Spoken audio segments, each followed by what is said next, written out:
Hello everyone, Borg Dexter here, and in this video I will be taking a look at Death Stranding 2, the sequel to the 2019 first outing of this IP, made by Kojima Productions, helmed by one of the most famous and veteran creators in the industry, Hideo Kojima. Now, Death Stranding was a pretty niche game that consisted of making deliveries in a post-apocalyptic world, plagued by BTs and some rogue human elements that lived on the fringes of human societies. The challenge was in negotiating the treacherous terrain using ladders to cross rivers, climbing ropes to descend steep cliffs, and using the various other structures built by you or other players, such as bridges or watchtowers for scouting. Death Stranding 2 is a much more streamlined game made more accessible to a much wider player base, but I'll get there later. You take on the role of Sam, an exporter that worked for a company called Bridges and that pretty much single-handedly connected the whole of UCA, which stands for United Cities of America, formerly the USA. He did, however, have an ever-present companion, a so-called Bridge Baby or BB, that he carried around in a pod, and that allowed him to spot BTs and deal with them, mostly trying to avoid them. Right, I will now take a moment and digress a bit and set up the world and its laws, so to speak, to give a bit of context to the game, and seeing as the world and lore of the game is one of its stronger points, I want to present it now. First, I mentioned that Sam connected the whole UCA, meaning he brought a Cupid, a small device that he wears on a necklace that connected every outpost and city he visited on his travels while delivering cargo. Being connected to the chiral network allows for communication, sharing blueprints of various useful things, and enables structures and online built stuff to be present. More on the online features and player built structures later. It also allows people on the network to use SSS, which stands for Social Strand Service, basically the game's version of social media. The reason the world of Death Stranding 1 and 2 is in a post-apocalyptic state is because of voidouts, which are massive explosions that can take out whole cities and leave craters in its wake. Fair warning, the Death Stranding universe is chock full of terminology and has its own versions of words even for normal things like rain, which is called timefall here, holograms are called chiralgrams, etc. Voidouts occur when a BT, short for beached things, which are basically souls from the world of the dead, present in the physical realm, since the world of the living and the dead are not completely separate here, consumes a living human. Humans become BTs after going what the game calls necro, dying for any reason, be it old age or murder, for example. So if a corpse is not properly disposed of, which is mostly incinerated, within a certain amount of time, the corpse will become a BT. BTs are invisible and imperceptible to most humans except Doom's sufferers, one of which is Sam, who have a varying ability to sense and perceive them. Sam here, for example, can sense them but uses the BB in the pod to actually be able to see them. Some people afflicted with dooms can even control them and can see them outright without anyone's assistance. In a world like this, humans have retreated to a select few settlements and cities with some smaller groups scattered about, along some preppers who rely only on themselves for survival. That is why porters are important, acting as a vital lifeline, delivering various stuff between people and settlements, while braving the many dangers of travel. Sam is enjoying a well-deserved retirement after connecting the whole UCA in the first game. He is in Mexico in a small shelter living with Lou, a baby that he is raising. They are practically in hiding, however, since, for story reasons, Sam shouldn't be allowed to be with the baby. One day, Fragile, an old friend, finds Sam in his shelter and offers him a job to connect Mexico in the chiral network. In exchange, she promises Sam and Lou will be off the hook and be able to live without constantly being in hiding. Later, after connecting Mexico, a so-called strand gate appears that teleports anyone who enters it to the second map of this game, Australia. Sam joins Drawbridge, a civilian company founded by Fragile that travels on the deep tar hunting vehicle, if I'm not mistaken, called Magellan, a ship and sub in one that travels underground through the tar currents. Sam is then convinced to connect Australia to the Chiral network too, partly by story reasons. I'm trying to avoid any spoilers here, but the reasoning is a bit underbaked. Honestly, the game's writing often has a feeling of unlikely convenient plot points and is overall a weak point. More on that later. Enough about the story for now. Let me talk graphics. Words are hardly necessary here though. The facial animations and overall looks are amazing. People's skin, hair, facial hair, eyes, all are portrayed so realistically that it is hard at times to remember that you are playing a game. This, combined with great performance of the actors in movement as well as voice acting, makes for a very pleasurable game to look at. Cutscenes are top-notch, no wonder since Kojima is a known movie aficionado and had plenty of practice in making well-shot cutscenes. Special praise for the few pagging cutscenes, especially the one between Higgs and the mysterious ninja. Of course there's a ninja in this game. And the battles between Higgs and Tomorrow. Amazing to watch. Also, the animations of Sam while he traverses the terrain is exceptional, with very realistic movements as he climbs, tumbles, walks, sometimes almost on all fours due to the steep terrain, runs, and occasionally lands flat on his face. The environments look gorgeous as well. The landscape at the very start of the game hit me right away. Mexico at the start of the game has more variety when it comes to terrain, having mountainous areas, barren plains, but also a part that is reminiscent of a jungle. The skies look somehow even better, with clear starry nights being my favorite to look at. Eventually you will find yourself traversing snow-covered peaks too. The attention to detail is amazing in this game too. I was amazed at the start of the game as I went through a dust storm and came upon a river. By this point I was absolutely covered in dust. I decided to traverse the river without using a ladder since I didn't have one. I was about neck deep, and when I got to the other side of the river, part of the Sam was wet from the river and the other part was still dust covered, and it was so precise the line up to which Sam was in water, I was really impressed. Vehicles getting rusty from rain, also known as timefall, vehicles using turn signals automatically as you turn, the way Sam's fingers and toes get black from frostbite, the way Sam leaves trails in the snow as he walks, etc. I mean, Kojima's games always had great attention to detail, and Death Stranding 2 is no exception. I also must praise the UI, which will become familiar in no time, and the ever-reliable radial wheel is here. You can also avoid the hassle of manually sorting cargo using the auto-arrange cargo function within the radial wheel, which will automatically sort the cargo for you, taking in regard the optimal placement of cargo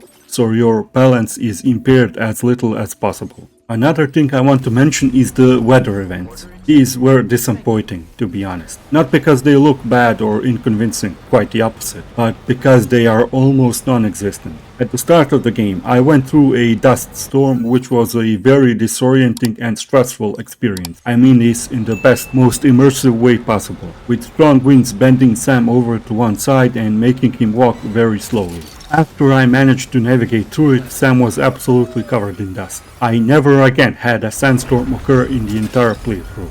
One of the experiences I encountered only once in my playthrough is an avalanche. It was a butt-clenching experience, with me yelling and panicking in real life as I was bracing for impact. Another amazing experience that was never repeated. As you go to Australia while playing the story, you will come upon a bushfire and even get a weapon that is specifically designed to temporarily eliminate flames by shooting tar at it, allowing for safe passage. Again, a cool experience that only happened once. Blizzards are far more common, but are the least impressive of the weather events in my opinion. Earthquakes, or gatequakes as the game calls them, and floodings can occur too. Earthquakes usually just shake the camera a bit and sometimes send a rock or two tumbling toward you from a nearby mountain and damage the structures built in the world. Floods are similar in that they can damage structures while impairing passage of flooded rivers too. Admittedly, regarding weather events, I did not do too much side deliveries. I mostly rebuilt and upgraded mines for resources and built roads, so it is likely I missed chances to see more weather events in the side content, so keep that in mind. Okay, next I wanna dive into the gameplay itself. You basically deliver packages. That's it. Okay, I'm kidding. Although that is the underlying objective throughout the game, things are not so simple. First off, you take on a delivery from a certain place and then you can, if you want, it's not a necessary step, plan out your route, placing markers on the map, and then review your route. After that, you can craft any items you might need for your travels, such as ladders, climbing anchors, and ropes, PCCs. These are used to build structures such as bridges, watchtowers, private shelters, zip lines, coral bridges, etc. And then load all of your things either on Sam or on one of the two available vehicles in the game, a truck or a trike. Vehicles are unlocked a bit later though. They are not available from the start. After you have loaded up the cargo, you then hit the road. As you tread through the terrain, you will have to negotiate foul weather. Most common, at least in the main quest storyline, are earthquakes and sometimes blizzards, and terrain features such as cliffs, wide and deep rivers, steep mountainsides, and other difficult terrain. Another side of gameplay is the combat. Shortly said, combat is very basic and not interesting. This time you have many more tools to deal with enemies, including mountable weapons for your truck. My preferred way to deal with human enemies is the Silence Tranquilizer Sniper Rifle, which is an OP way to deal with enemies quietly. Another type of enemies you get to encounter later on are robots. You deal with them the exact same way you deal with human enemies. Fill them with bullets of any weapons. Lethal weapons are allowed in dealing with robot enemies. That is the crux of the problem with combat. You pick any gun and shoot bullet spongy enemies. There are different types of enemies, yes, some are ranged and other melee fighters, but the thing is, no enemy requires any type of different tactics or special weapons, so you just fire away, taking care not to use lethal weapons, which are rare and available mostly at the end game, on humans. Everything else is the same. So, overall combat is very dull and non-challenging. It can be fun for a little while. Enemies flailing around after being hit with grenade launchers is great fun, but it quickly gets old. Another thing that includes combat are boss fights. Again, the same story. All you have to do is fill them full of bullets while aiming for red weak spots to make them go down faster. To be fair, some boss battles are a bit more interesting, if only for the fact that some bosses look differently and have some unique attacks. The final boss fight is fucking amazing and very fun. I had a smile on my face throughout, but that is an exception to the rule when it comes to the boss fight. Bosses are easy to deal with and none of them have any unique, interesting and challenging mechanics. Anyway, once you deliver the required cargo to the intended destination, you are graded on delivery. The better the condition of the cargo, the better the rating. As you are rated, you also get likes. Yes, likes, you heard that, right? The more likes you get, the more stars you fill up. These stars represent the relationship level of various destinations. Each time you fill up a star, whether you are recovering lost cargo or making story or non-story related deliveries, you are rewarded with something. That can be a new weapon, a new upgraded version of a weapon, a new accessory or tool like new boots, patches and accessories for your backpack. A bit of advice. If you want to know what item you will get next when you fill up a star in a certain place, take a look at the character bio of that particular place found in the corpus section and scroll down to the bottom of the character bio to find out what the reward for filling up an X star is. Not all main or side quests consist of just delivering cargo from one place to another. Sometimes you have to clear out an enemy camp or retrieve stolen cargo from it, or build a certain structure in a certain place to complete missions. Also, sometimes deliveries have special requirements, such as to not immerse cargo in water or keep it horizontal. Some cargo is hazardous and will leak poisonous gas or explode if damaged too much. Like I mentioned before, Sam also uses a Cupid thing on his necklace, and he uses it to connect each place to the Chiral network, which unlocks online features for that section of the map you just connected. The online features of both Death Stranding games are one of the highlights of these games, which are very original and cool. So, how does it work? Well, basically the game takes a certain amount of players' worlds and puts them in the same universe, for lack of a better term. This means that the structures other players build, such as generators, bridges, timeful shelters, ladders, etc., can appear in your game when you connect an area to the Chiral network via Cupid. I cannot describe well enough how much this is cool. When you struggle a bit, especially early in the game, it's so cool to come upon a time shelter, for example, that was almost done in by this world's corrosive rain. In the same manner, structures you build can appear in other players' games.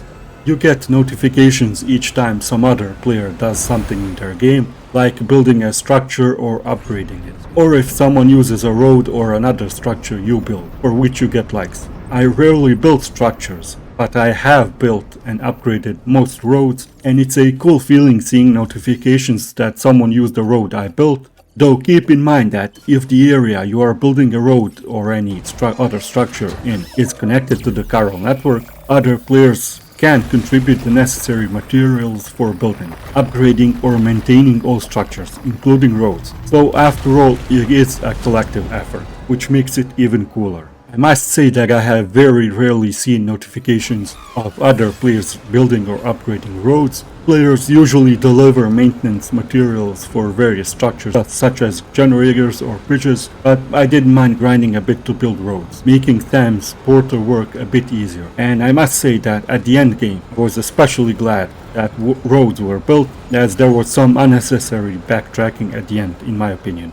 Resource mines are a new thing that ease the building and procuring the necessary materials for everything. You will need to contribute some chiral crystals to produce the corresponding material that mine is for, such as chemicals or ceramics, for example. These crystals can be found, they are shaped like hands, just like in the first game. They are strewn about the game world. Another, far better method for farming this coveted crystal is to find and kill skittish golden chiral creatures, which are these golden blob-like creatures which can be found near the animal shelter and near the architect. I would advise using blood grenades to kill them and reap the crystals. You can also upgrade mines with certain materials for greater yields per mining batch. To accompany the addition of mines, there are now also monorails.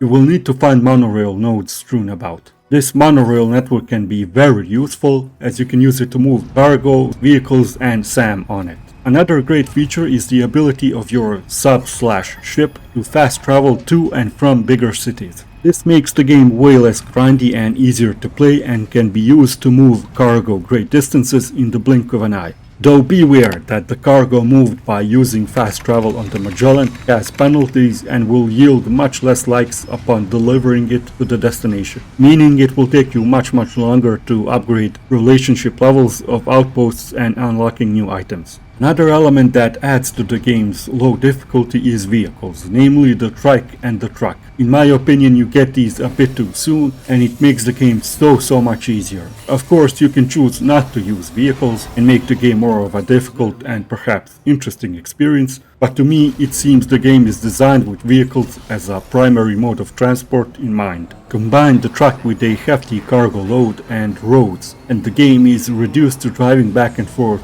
pretty much. The truck is even able to climb steep, inaccessible areas, especially after you unlock spiked tires for steep slopes later on. As I said before, I think it's worth the effort to build roads, as towards the end there is a long stint of backtracking, and even besides that it makes life easier. If you avoided the first game due to it being too tedious or cumbersome, know that this game is far friendlier to players and requires far less grinding in every aspect of the game. So, if traversing becomes easy pretty fast and combat is pretty basic, what is left in the game? Characters, the story and the writing? Too bad then that the game is also lacking in these areas too. Now the world itself is interesting and has its own fleshed out lore and quote-unquote rules, so to speak, but in the second game we start in an already established world, so there is few new things to discover there. That leaves us with characters and their progression and the story overall. Onto the characters first. The problem here is that there barely is any character progression throughout the game. Characters do have interesting backgrounds and their introductions are good, but throughout the game there are barely even cutscenes that show characters going through stuff and barely anything happens to them. Take Tomorrow, for example. She is a powerful entity that can destroy things with her touch, We get tidbits here and there, for example a few cutscenes where she tries to control her powers and uses apples to try and keep them in her hands without rotting them. All we know besides this is that she comes from some sort of undead world, where a character starkly resembling a man from previous Kojima's works also resides.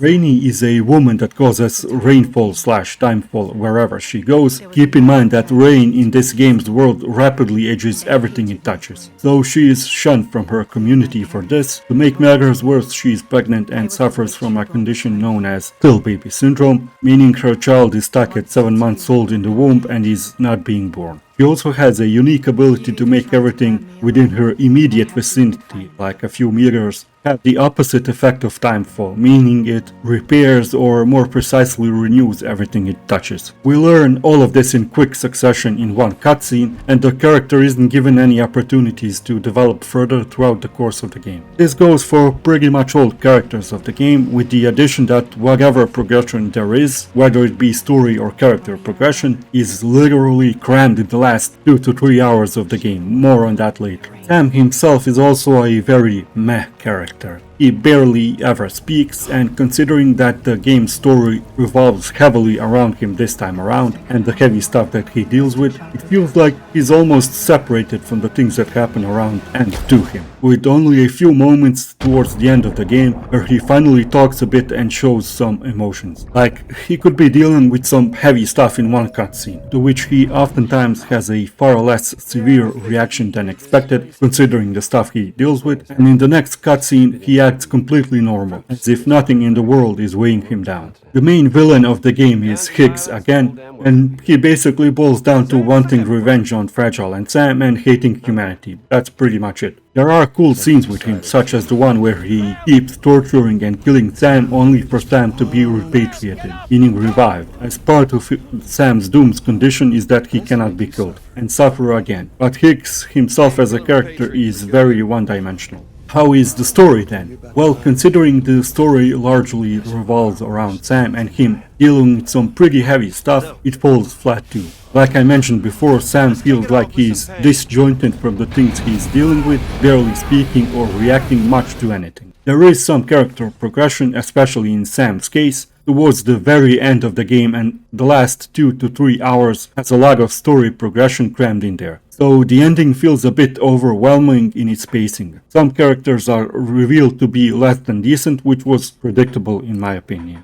Now, one of the characters that are handled a bit better is Snake, I mean Neil Vana. So even here you are fed tidbits of story at times when you connect the BB in your pod to the Odra deck. That's the thing on your shoulder that does your scans for you. And his relationship between Lou and the shared shrink of Sam and Neil, a woman called Lucy, is pretty good. Neil Vana also has an interesting backstory of being a porter that does dirty work for the government and had a pretty interesting role that reaches back even to Death Stranding 1. Another thing about Neil is you will have multiple boss fights with him and his squad, mirroring the World War-like battles from the first game against Cliff and his squad. These battles, being done in an interesting setting, are pretty much the same, just spam bullets and kill everyone. So no special mechanics or tactics are needed here. The reason I found these characters a bit more interesting is because you are given more time to get to know them and form a relationship with them. Though even here, most of these characters' development happens at the very end of the game. A bit of a side note,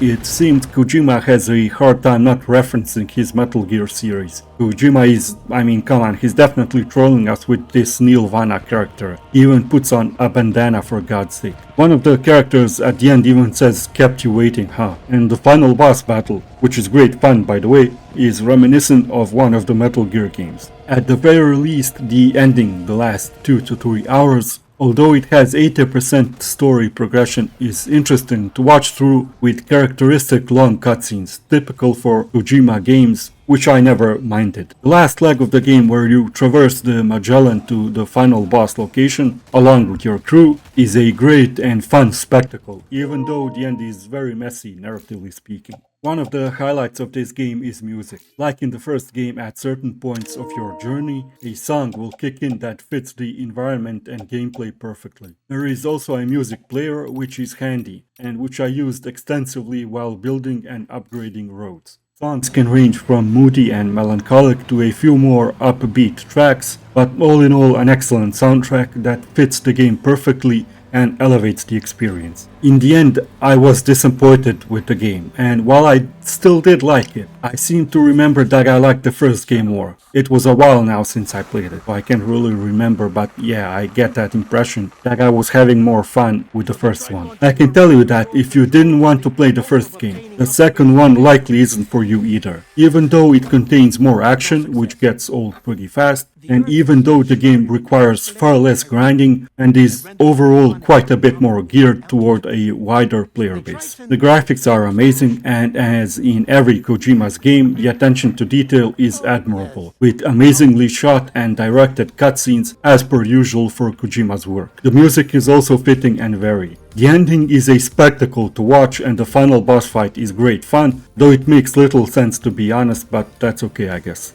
This installment is much more geared towards a wide player base, is less grindy, and is pretty easy. The combat, even though the game gives you a ton of weapons and structures to aid you in combat, is overall very easy and requires no special approach for any enemy type. The boss fights are abysmal too, just shoot the boss until it dies, no special tactics needed, very few variations in attack patterns, just shoot the red vulnerable spots to bring the boss down faster. The characters have interesting backgrounds but have very little progression throughout the entire game, save for a bit of it at the end, with the snake look-alike being a bit more developed and interesting. The writing and the story are a mess, and 80% of the story happens in the last few long cutscenes, leaving you with no time to even process it before it ends, while also making little sense. In the end, I give Death Stranding to a 7 out of 10, a decent game. Okay guys, that's gonna be it from me for this video. If you like it, give it a thumbs up. If you didn't like it, give it a thumbs down. Let me know down in the comments below, do you agree with my take on this game, and what was your experience playing this game? Until next time, see ya.